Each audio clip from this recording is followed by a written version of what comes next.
Good morning students, welcome to Englishpur class friends. Englishpur की इस class में आप सबका स्वागत है फ्रेंड्स। आपको पता है हम लोग मॉडल्स पर पढ़ रहे हैं और मॉडल्स वर्ब में हम लोग प्रीवियस क्लास में ज्वाइन किए थे और पढ़े थे कि मॉडल्स वर्ब क्या होता है। और मैंने आगे ये भी बताया था आपको कि what is the difference between models verb and auxiliary verb, ठीक है ना फ्रेंड्स। और आपको सेकेंड क्लास में बताया गया था कि use of can, could, shall, should, ठीक है ना, sorry can, could, may, might. हमने प्रीवियस क्लास में कैन का यूज देखा था और इसका पास्ट टेंस कुड का यूज देखा था, ठीक है ना। और आप देखे थे मे का यूज और माइट का यूज, ठीक है फ्रेंड्स। तो यदि आप मेरी क्लास को ज्वाइन नहीं किए थे तो जाके इसका लिंक डिस्क्रिप्शन बॉक्स में दिया हुआ है, आप जाकर वहाँ से लिंक को देखकर आप first class and second class को ज्वाइन कर सकते हैं, पढ़ सकते हैं, देख सकते हैं। ये आपका आज के क्लास का 3rd नंबर है, ठीक है ना फ्रेंड्स। और आज हम लोग इस क्लास में पढ़ेंगे यूज ऑफ शैल, मतलब शैल का यूज क्या होता है। आप जान लीजिए कि शैल ऑक्सिलरी वर्ब भी होता है और मॉडल वर्ब भी होता है, ठीक है ना। शैल ऑक्सिलरी वर्ब भी है, मॉडल वर्ब भी है, लेकिन आपको बताएंगे कि इसका फंक्शन क्या है मॉडल्स वर्ब में, ठीक है फ्रेंड्स। तो आइए शुरू करते हैं आज की क्लास में शैल। फ्रेंड्स अगर आपको ये क्लास अच्छा लगेगा तो वीडियो को अंत में आप ज़रूर लाइक करिएगा और अपने दोस्तों को बताइएगा, शेयर कीजिएगा, क्योंकि आने वाले दिन में बहुत अच्छा क्लास चलने वाला है, अच्छा टॉपिक पर, ठीक है ना, जो आपको किसी तरह से इंग्लिश स्ट्रांग हो जाएगा। तो आइए फ्रेंड्स शुरू करते हैं। देखिए लिखा है यूज ऑफ शैल, लिखा है इसका प्रयोग फर्स्ट पर्सन। आपको तो पता है फर्स्ट पर्सन क्या होता है, आई होता है और वी होता है। आई और वी को हम फर्स्ट पर्सन कहते हैं। तो कह रहे हैं कि इसका प्रयोग फर्स्ट पर्सन मतलब आई और वी, ठीक है ना, के साथ फ्यूचर टाइम को दिखाने के लिए किया जाता है। तो आपको याद रखना पड़ेगा कि यदि परीक्षा में अगर इस तरह का सेंटेंस आता है तो फ्यूचर टाइम को दिखाने के लिए फर्स्ट पर्सन का प्रयोग किया जाता है। जैसे एग्जांपल लिखा हुआ I dash teach you tense, I dash teach you tense. तो यहाँ तक तो किसी फ्यूचर का पता नहीं चल रहा है, यहाँ तक तो किसी फ्यूचर का पता नहीं चल रहा है। लेकिन इतना याद रखना है आपको फ्रेंड्स कि यहाँ अगर लिख दिया जाए नेक्स्ट वीक या next month, next week, next month, है ना, या टुमारो लिख दिया जाए, है ना, या नेक्स्ट ईयर लिख दिया जाए, तो next week, next month, next year, tomorrow, ये सब फ्यूचर टाइम को शो कर रहा है। तो आप समझेंगे कि यहाँ फर्स्ट पर्सन है और यहाँ फ्यूचर टाइम है, तो जाहिर सी बात है शैल का प्रयोग होगा, क्योंकि यहाँ विल नहीं लगेगा, शुड नहीं लगेगा, वुड नहीं लगेगा, क्या लगेगा फ्रेंड्स, शैल लगेगा। तो आप समझ गए नो, शैल का यूज जो है फर्स्ट पर्सन के साथ फ्यूचर टाइम को दिखाने के लिए किया जाता है। और यहीं पर सेंटेंस के अंत में या तो आपको टुमारो दिया रहेगा, नहीं तो नेक्स्ट वीक दिया रहेगा, नहीं तो लिखा रहेगा अ ईयर एगो लिखा रहेगा, एगो सॉरी तो पास्ट में हो गया, एगो नहीं लिखा रहेगा, फॉलोइंग डे लिखा रहेगा, फॉलोइंग मंथ लिखा रहेगा, या आपका नेक्स्ट लिखा रहेगा।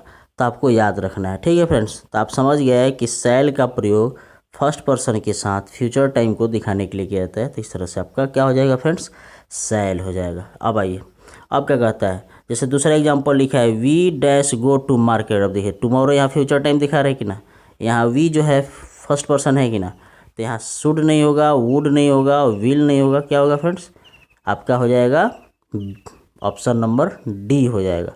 ऑप्शन नंबर डी में शैल लिखा है, ठीक है ना। तो आप जान गए कि फर्स्ट पर्सन के साथ फ्यूचर टाइम को दिखाने के लिए शैल का प्रयोग किया जाता है। अब देखिए रूल नंबर जो 2 है, मतलब जो 2 नंबर लिखा हुआ है वो अति महत्वपूर्ण है, ठीक है ना, मोस्ट इंपॉर्टेंट चीज़ लिखा है इसका प्रयोग यदि किसी सेंटेंस है डिटर्मिनेशन, DETER, ठीक है ना, डिटर्मिनेशन MINAT डिटर्मिनेशन, डिटर्मिनेशन क्या हिंदी हो गया दृढ़ निश्चय।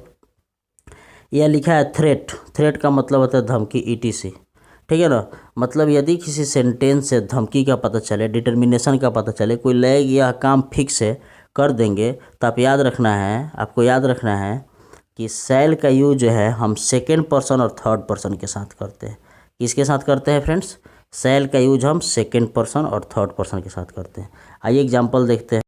तो फ्रेंड्स देख लिए कि यदि किसी सेंटेंस से धमकी का पता चलता है, ठीक है ना, या डिटर्मिनेशन का पता चलता है, तो सेकेंड पर्सन यू, है ना, यू हो गया और दाऊ हो गया के साथ, तथा थर्ड पर्सन, अब थर्ड पर्सन भी आएगा ना, ही आएगा, सी आएगा, ईट आएगा, चाहे कोई नेम आएगा, उसके साथ जो है शैल का प्रयोग किया जाएगा, ठीक है ना।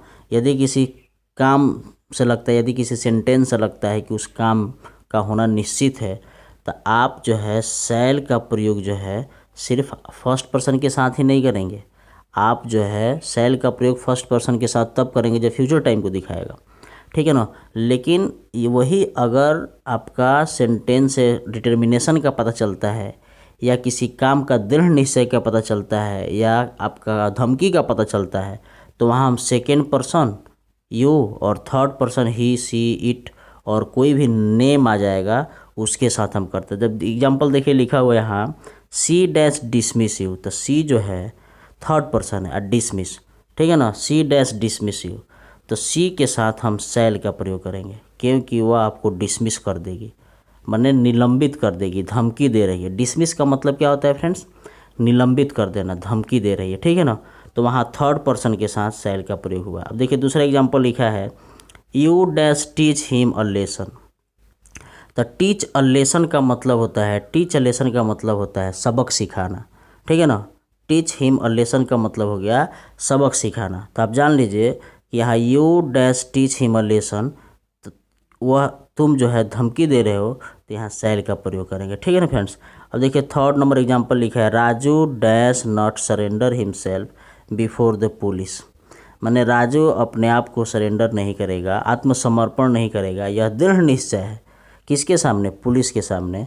तो वहाँ आप किसका प्रयोग करेंगे फ्रेंड्स? शैल का प्रयोग करेंगे। तो आप देख लिए कि शैल का यूज हम किसके साथ करते हैं।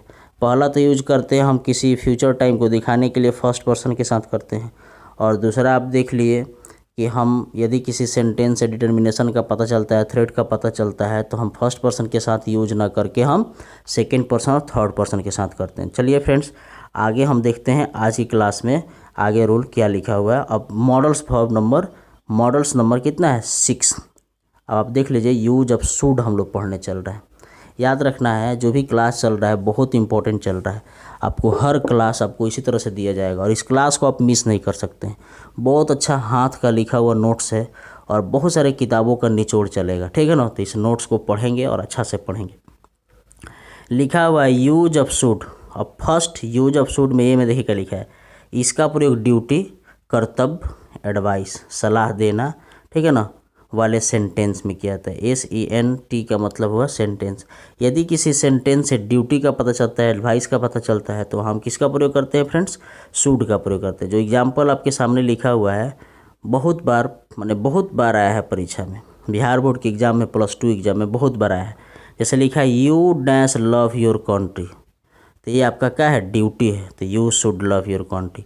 अब शैल भी लिखा रहेगा तो नहीं होगा, विल भी लिखा रहेगा तो नहीं होगा, वुड भी नहीं होगा, ठीक है ना फ्रेंड्स। तो आपको याद रखना, जैसे लिखा हुआ है we dash walk daily in the morning, ये सलाह है, क्या है फ्रेंड्स? सलाह दिया रहता है। We should walk daily in the morning, हम लोगों को क्या करना चाहिए? डेली जो है टहलना चाहिए। अब देखिए रूल नंबर आपका बी क्या कह रहा है, मतलब यूज ऑफ शुड का प्रयोग में हम लोग बी क्या कह रहा है ये देखना है। लिखा है यदि किसी सेंटेंस में लिस्ट का यूज हुआ हो, ठीक है ना, LEST, देखिए यहाँ लिखा है लिस्ट, LEAST, क्या लिखा है फ्रेंड्स? लिस्ट, LEST, लिस्ट ऐसा आता है तो इसका प्रयोग जो है किसके साथ किया जाता है? शुड के साथ किया जाता है। यदि किसी सेंटेंस में लिस्ट आता है, हम आपको एग्जाम्पल के माध्यम से बताते हैं आगे लिखा क्या है। देखना है आपको, मैंने आपको बताया था ना कि यदि किसी सेंटेंस में लिस्ट आता है, LEAST, लिस्ट आता है, तो उस सेंटेंस में मोस्ट इम्पॉर्टेंट यह रूल है कि निश्चित रूप से उसमें शुड का प्रयोग किया जाता है। जैसे लिखा है वर्क हार्ड, थोड़ा सा इसके लिए सॉरी कि अच्छा से नहीं आ पाया है स्क्रीन पर, लेकिन मैं आपको पढ़ के बता देता हूँ। वर्क हार्ड लिस्ट, यहाँ स्पेलिंग लिखा है LEAST, लिस्ट का मतलब होता है कहीं ऐसा ना हो कि, ठीक है ना फ्रेंड्स, इसका मतलब हुआ कहीं ऐसा ना हो कि। तो वर्क हार्ड क्या लिखा है बाबू? Work hard lest you dash fail in your exam, ठीक है ना, योर एग्जाम लिखा है। Work hard lest you fail your exam, कठिन परिश्रम करो कहीं ऐसा ना हो कि अपनी परीक्षा में फेल कर जाओ, तो यहाँ शुड का प्रयोग करेंगे, ठीक है।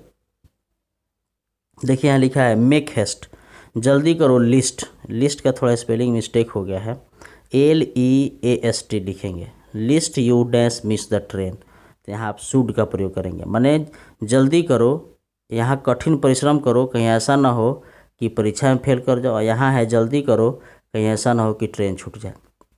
आपके सामने एक और एग्जांपल जो लिखने जा रहा हूँ, ये परीक्षा में बहुत बड़ा है। जैसे राइट केयरफुली, क्या रे बाबू, राइट केयरफुली, याद रखना है। List, LEST, right carefully list you dash, है ना, commit a mistake, COMMITE, commit a mistake, MISTAKE, right carefully commit a mistake, right carefully, है ना, right carefully list you dash commit a mistake, माने सावधानी पूर्वक लिखो, कहीं ऐसा ना हो कि गलती कर जाओ। तो लिस्ट जिस सेंटेंस में देखोगे वहाँ शुड का यूज करोगे, ठीक है ना फ्रेंड्स।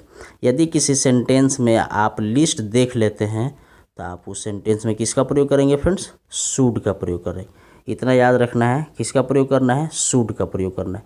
तो फ्रेंड्स यदि आपको क्लास अच्छा लगा होगा तो मेरे क्लास को लाइक करेंगे, वीडियो को सब्सक्राइब करेंगे और अपने दोस्तों को बताएंगे। तब तक के लिए इतना ही। जय हिंद, जय Bharat. Thank you for listening.